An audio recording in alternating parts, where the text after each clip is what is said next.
Democratic Congressmember from California. Welcome back to Democracy Now!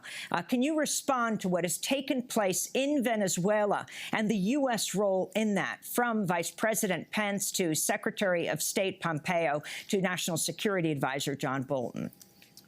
Well, it's as if we never learned our lesson. We should have learned by now that the effort for regime change doesn't work, and that we never planned for whether it's going to be successful and what comes next.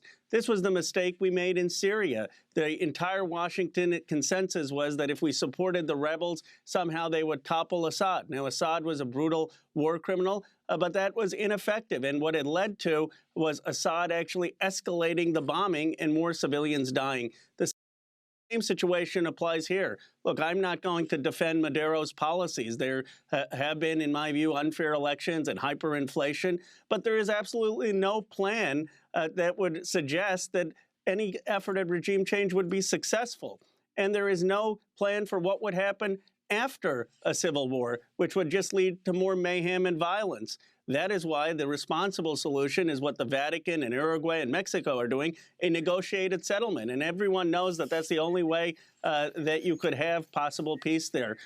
Instead, we have the neocons, people like Abrams, who you just described, who was involved with the Iran-Contra scandal, who was involved in the cover-up in El Salvador, who was involved in the cover-up with Guatemala, dictating our foreign policy and getting us yet again into another misguided intervention. And this information that came to light in the Wall Street Journal reporting Vice President Mike Pence called Juan Guaido the night before he declared himself president of Venezuela, pledging U.S. support for his actions. Congressman Khanna.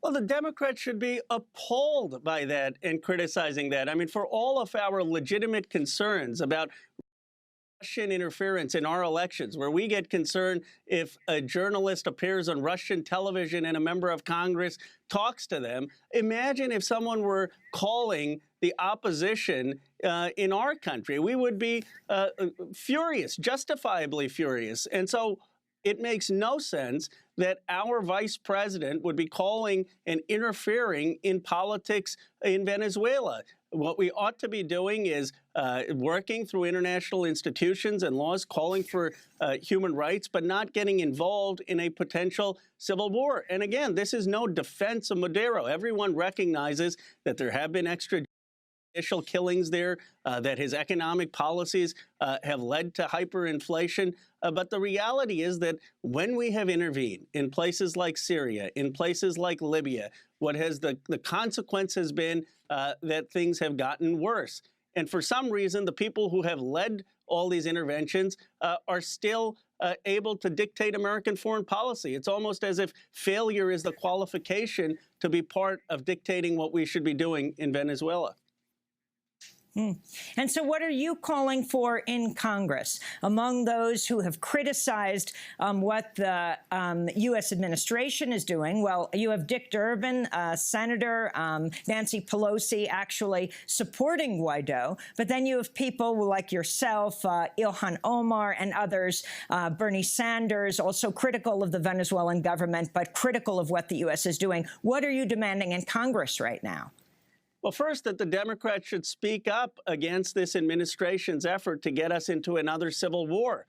We have always, unfortunately, been too silent when these interventions start. We were too silent when Iraq was taking place. We were too silent in the intervention in Syria. We were too silent in the intervention in Libya. The neocons aren't silent, and that's why they often end up winning these arguments, because there's not progressive, strong opposition to us intervening. Second, we do have a pathway for a solution. Everyone knows that the only way that we are going to see greater progress in Venezuela is to have a negotiated settlement with the parties, to have an honest broker.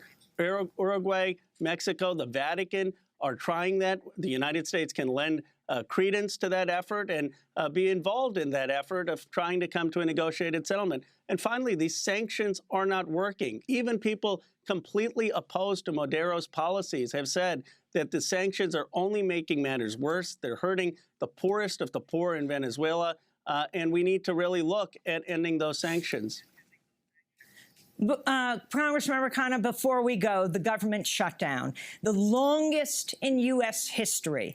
President Trump did not get funding for his border wall, but the effects of the shutdown and the possibility that in 3 weeks he'll shut the government down again. Well, it was a total wasted effort that hurt ordinary Americans. I mean, if he was going to ultimately cave, there was no reason for hundreds of thousands of workers to have gone without a paycheck. Millions of contractors aren't going to get back pay.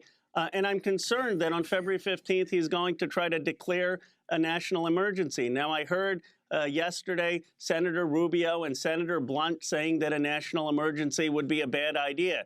But the question is that just going to be rhetoric, or are they actually going to stand up for the Constitution? Because Congress and the Senate can pass a joint resolution that requires a veto-proof majority if the president does declare an emergency to overrule that emergency. And I would like the Republicans who are legitimately telling the president not to go down that road to say that they would actually vote against him to overturn that emergency, or we're going to have another crisis in this country. Ro Khanna, I want to thank you for being with us. Democratic Congressmember from Silicon Valley, from California, leading critic of U.S. military interventions abroad.